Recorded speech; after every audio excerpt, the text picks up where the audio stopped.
Hey team, there's some real interest, popularity and focus from organisations and leaders and leadership development programs on some key concepts. I mean, you've probably heard about these key concepts. One is finding your purpose, your why, your belonging, and that's to really ensure that you're happy with the work you do, to stay engaged. Of course, there's grit. Now, grit's all about persistence in a task to get to an outcome.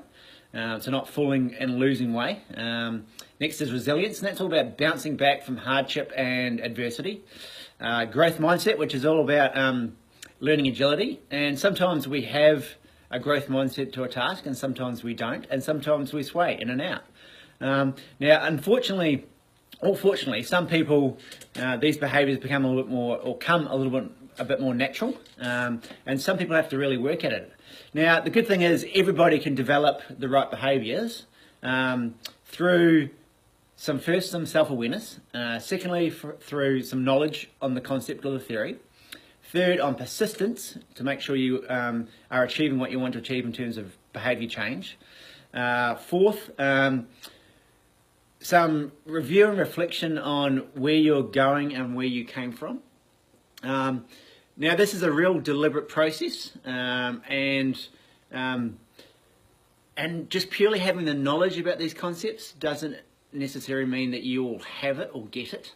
And you actually need to really focus and have some strategies in place to make sure that you are developing those behaviours that get you in the right place. The best way to find out where you fit into the spectrum of these behaviours is actually do some scientific validated personality tests or assessments. And that kind of can identify where you fit on the behaviour spectrum with these behaviours. But there is a timely reminder that everybody falls off the wagon, falls off the beaten path, loses their way.